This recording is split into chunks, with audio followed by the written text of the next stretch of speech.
Merci de nous rester fidèles sur www.gms.sn. Tout de suite, le journal. Saint-Sacrement a abrité la 22e édition de la Semaine nationale de l'école de base, occasion saisie par les acteurs éducatifs pour interpeller le préfet de Ziguinchor sur l'état de délabrement de certains établissements. Cri de cœur des femmes du village de Kourouk dans la commune de Sintian. Ces dernières réclament des infrastructures de base pour alléger leurs souffrances. L'actualité internationale et la page des sports mettront fin à ce journal. Tout de suite, le développement. Bienvenue à tous. Le département de Ziguinchor a ce mercredi procédé au lancement officiel de ses activités inscrites dans la célébration de la 22e édition de la Semaine nationale de l'école de base. Partenaires, autorités, parents, enseignants et élèves ont réussi de leur présence à la cérémonie dans l'enceinte de l'école Saint-Sacrement. Une belle occasion pour que l'autorité administrative invite les enseignants à poursuivre leurs œuvres de culture des valeurs chez les enfants. C'est un reportage signé Chertidiane Sissé.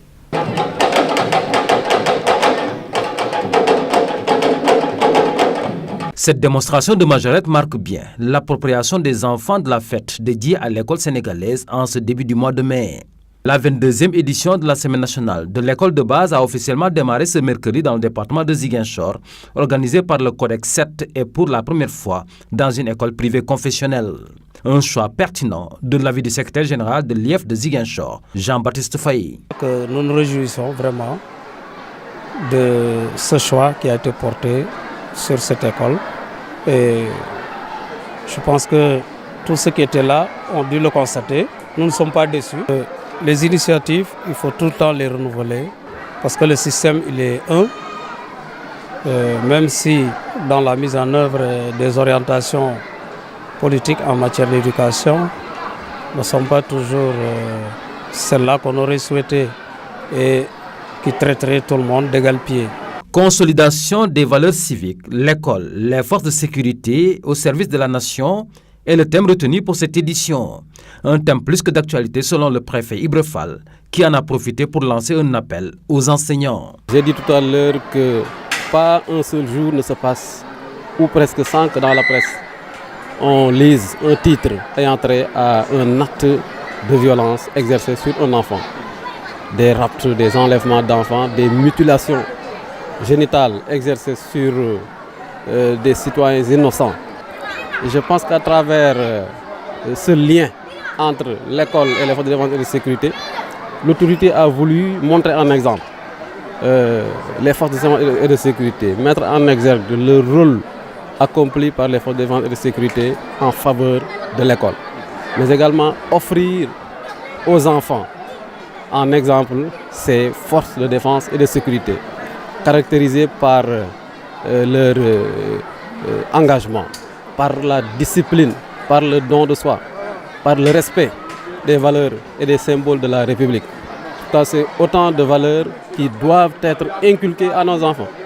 C'est à ce niveau-là que nous attendons les acteurs de l'école et les enseignants au premier chef. À l'occasion, les 8 directeurs d'école composant le Codex 7 de l'IEF de Ziguinchor ont reçu des diplômes sanctionnant leur engagement et réussite dans l'organisation de cette cérémonie de lancement.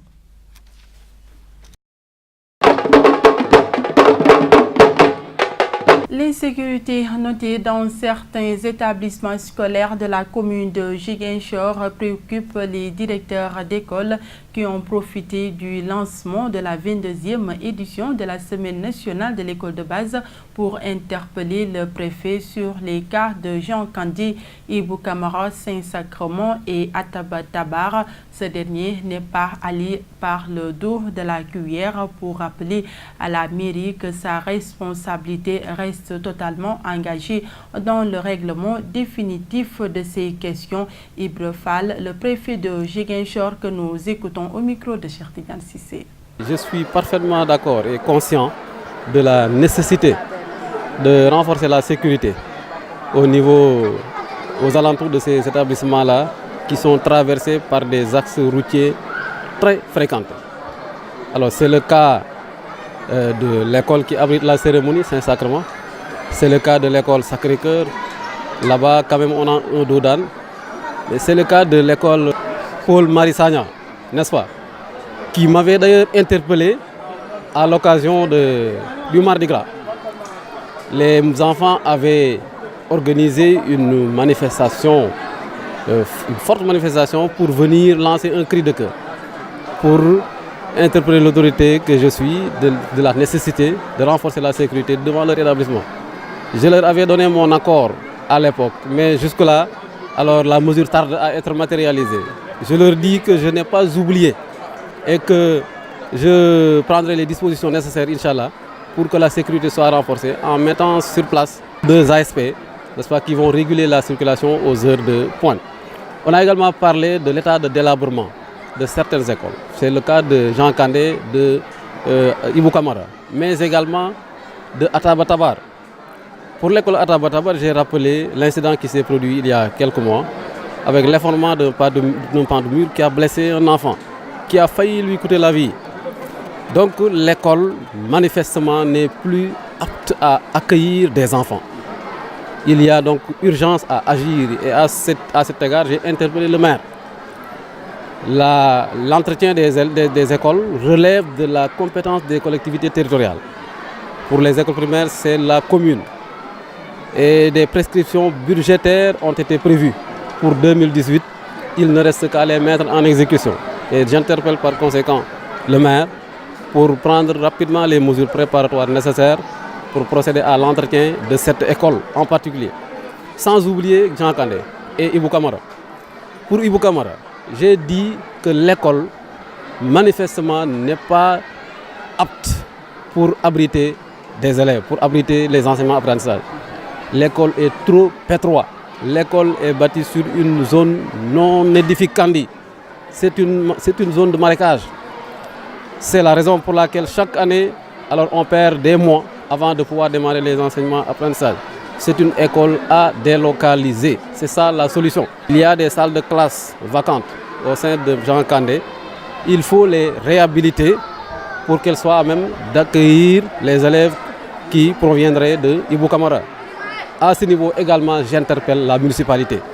C'est une fois de plus le rôle de la municipalité de participer à l'entretien, à la maintenance des établissements préscolaires et primaires. Éducation, toujours la finale de la première édition de Génie en herbe initiée par SOS Village d'enfants s'est disputée ce mercredi au centre culturel de Ziguinchor.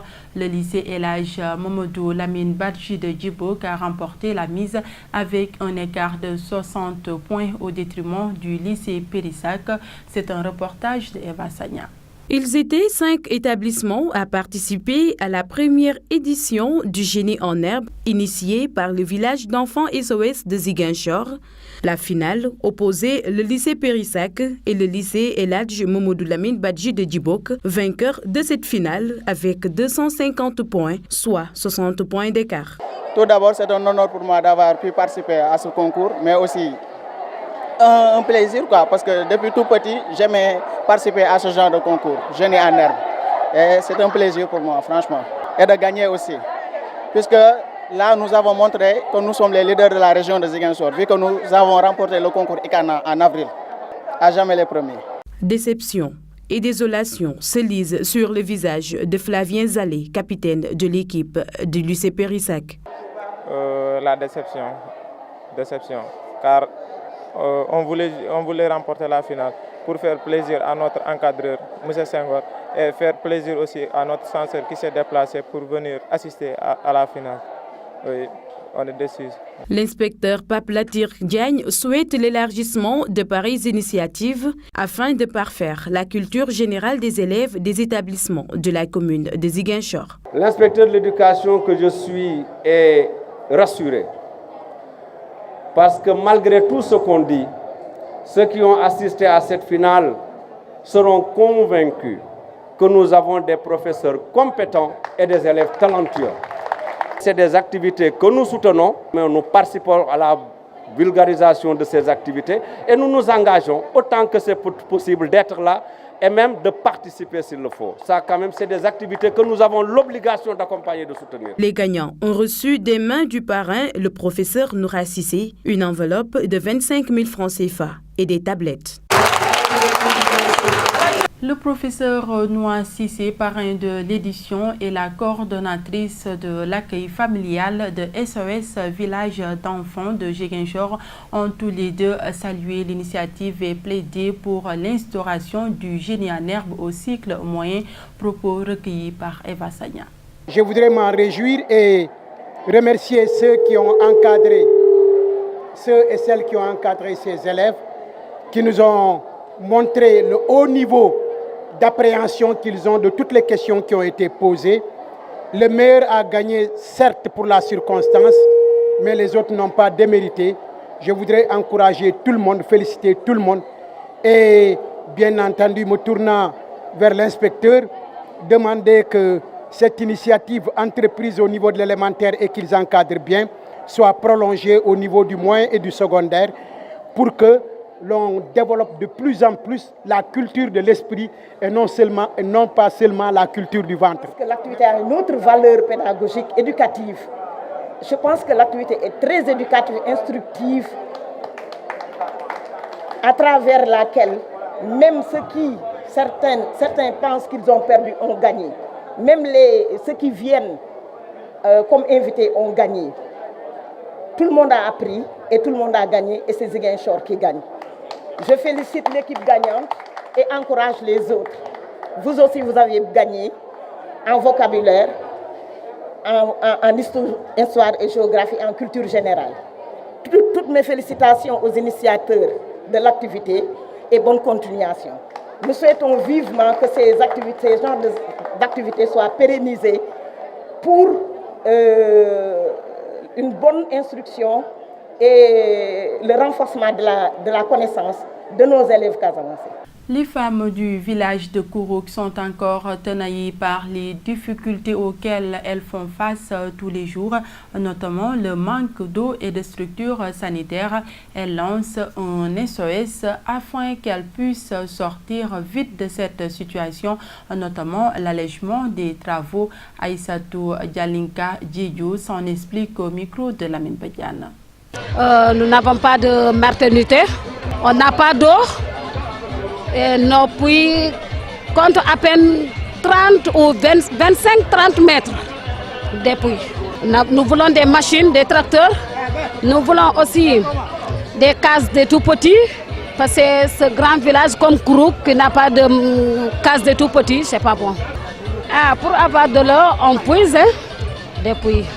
On tire des corps. On a un jardin. Dans notre jardin, nous avons une panneau solaire. Ça nous cause beaucoup de problèmes. Ça nous cause beaucoup de problèmes parce qu'on n'a pas les moyens de transport. Les moyens de transport nous manquent beaucoup. On n'a pas de bonnes routes. On n'en a que des pistes seulement, mais pas de routes. Le tracteur offert par le président de la République à l'association des agriculteurs de Diembéring contribuera à satisfaire la forte demande en riz local qui prévaut dans la zone. Ces propos sont du président de la dite association. Il se prononçait à l'occasion de la cérémonie de remise du matériel présidée par le gouverneur de région, Léopold Boubacar Diatta, que je vous propose d'écouter au micro de Chissa Okoli. Le programme du président de la République qui est très ambitieux. Ça rejoint un peu la politique de la commune de Diembéring. Parce que la commune de Diembéring, depuis nos ancêtres, on avait l'autosuffisance alimentaire en riz. Ce qui a fallu un peu perdre un peu, c'est dû, les jeunes n'aiment plus maintenant le Kadiandou. Les hommes qui sont les adultes, ils ont vieux, ils n'ont plus la force. C'est ce qui a fait un peu la baisse. Mais aujourd'hui, avec ce matériel, on va quand même ramener tout cet espoir-là. J'ai eu à le dire même, la commune de Diembéring est le grenier du département d'Oussouye en matière de riz.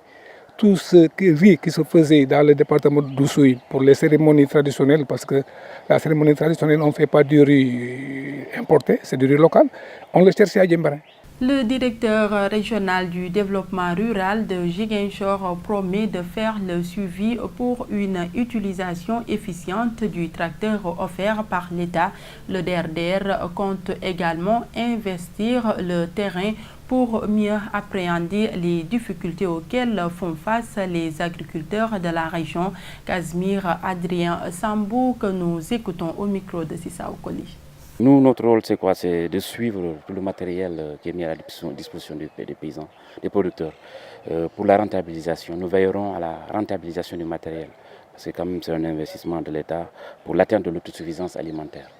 Vous savez, l'indépendance économique d'une nation doit commencer d'abord par l'autosuffisance alimentaire. C'est ce que l'État a compris. Nous sommes des soldats, nous nous battons autour du gouverneur pour atteindre l'objectif de l'État. Donc nous travaillons de manière participative avec les producteurs. Nous suivons et l'année passée, nous avons eu, comme il l'a dit, des résultats acceptables. Par exemple, la production de riz, on a obtenu 141 205 tonnes et la cible c'était 120 000 tonnes. Maintenant, on va continuer à travailler nous pensons que cette année, nous devons pouvoir faire plus que ce qui a été fait avec la collaboration des projets et programmes. Nous avons déjà la planification des projets et programmes dès la semaine prochaine. Nous allons tenir ici un CRD spécial pour coordonner tout ça avec l'administration, les producteurs et tous les acteurs pour que cette année on puisse mener une campagne encore meilleure. Nous accueillons à présent Maïmouna Ba pour la rubrique Culture.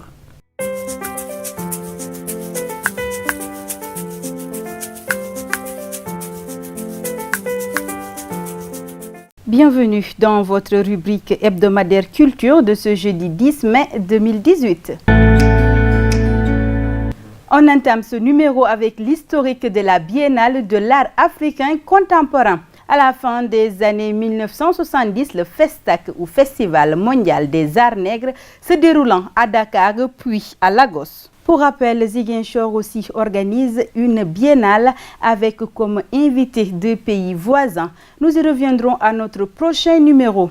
Le Grand Prix du président de la République, Léopold Sédar Senghor, est allé cette année à l'artiste photographe béninoise Leila Adjovi. Le Sénégal a perdu une icône de la musique, Papis de Ngelongal. Il a perdu la vie dans un accident survenu le samedi 5 mai 2018 sur l'autoroute à péage.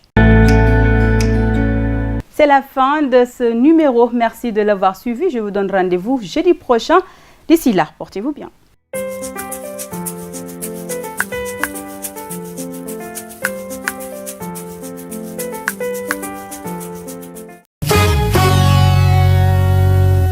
L'actualité internationale de ce jeudi 10 mai 2018 nous mène au Nigeria, au Moyen-Orient et aux États-Unis. La santé du président nigérien Muhammadu Buhari, qui s'est de nouveau rendu à Londres pour des raisons médicales, l'empêche de diriger le pays, a affirmé mercredi le principal parti d'opposition nigérien. Dans un communiqué, le PDP, Parti populaire démocratique, écrit que cette nouvelle absence du chef de l'État pour des raisons de santé démontre qu'il ne va pas bien et qu'il n'est pas en mesure de gérer les affaires de l'État. Le PDP a également fait part de sa déception au sujet du bureau présidentiel. L'armée israélienne a frappé dans la nuit de mercredi 9 à jeudi 10 mai des dizaines de cibles militaires iraniennes en Syrie en représailles à des tirs de roquettes attribués à l'Iran sur ses positions dans le Golan, a indiqué un porte-parole de l'armée israélienne. L'opération de la nuit, l'une des plus importantes de l'armée israélienne au cours des dernières années, est la plus importante contre des objectifs iraniens, a visé la provenance des tirs de roquettes ainsi que des installations de renseignement, de logistique ou de stockage, a déclaré à des journalistes le lieutenant-colonel Jonathan Conricus. Mais nous ne cherchons pas l'escalade militaire, a-t-il ajouté.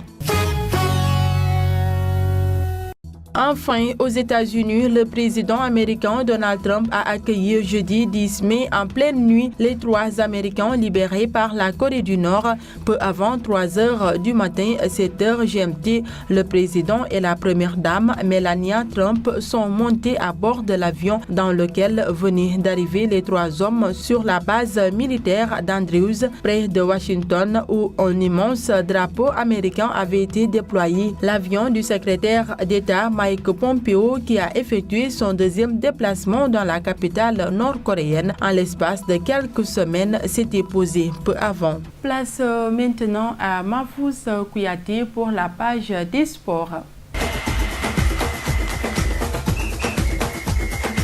La première demi-finale de la Coupe du Sénégal s'est jouée ce mercredi à Denis Biram Ndao. Elle opposait Génération Foot au Kaural de Vélingara. La Génération Foot se qualifie en finale après sa large victoire devant les Verts Blancs du Fouladou. 4 buts à 0. Un parcours sans faute pour les Grenats. 16 buts marqués et 0 encaissés en Coupe du Sénégal cette saison. Les hommes d'Olivier Perrin contiennent leur adversaire en finale aujourd'hui entre Diamono de Fatick et Renaissance de Dakar, prévu à 17 h au stade Massène Sène de Fatick. C'est parmi les meilleurs défenseurs de la Série A. Khalidou Koulibaly pourrait suivre le même chemin que Gonzalo Higuaín dès la saison à venir. Le défenseur sénégalais, 26 ans, a un contrat qui court jusqu'en 2021 avec le Napoli. Mais contrairement à son ancien autre coéquipier, le Lion n'a pas une clause libératoire. La valeur marchande de l'ancien Messin pourrait exploser après le mondial pour atteindre la balle des 100 mètres. Une somme qui ferait de lui le défenseur le plus cher au monde devant le néerlandais Virgil van Dijk. Ancien joueur de FC Nantes, l'actuel défenseur central de Dijon, Papi Guilaboyi, 29 ans, 28 matchs en Ligue 1 avec Dijon cette saison, a réglé ses comptes avec le président des Canaries, Valdemar Kita. Le Sénégalais a révélé les conditions de son départ pour Kielce en 2015. Je n'ai jamais eu de problème avec personne. Au moment où je devais partir, c'est là que le président m'a montré son vrai visage. Je n'arrive pas à comprendre. À chaque fois qu'un joueur ou qu'un coach doit quitter Nantes, il trouve des problèmes, a lancé Guilaboyi. Une équipe diminuée sans Ronaldo, Bale, Modric, Kroos, Marcelo, Carvajal et Navas, le Real s'est incliné sur le terrain du FC Séville 2-3. Ce mercredi soir dans un match en retard de la 34e journée de Liga. Ben Yedder, 26e, Layour, 46e et un but contre son camp de Ramos, 84e minute, ont permis aux Sévillans de l'emporter. Borja Majoral, 87e et Ramos, 90e plus 5 sur penalty, ont sauvé l'honneur pour les Merengues, 3e au classement. C'était le dernier élément de ce journal. Les formations continuent sur www.gms.sn. Merci de votre fidélité et au revoir.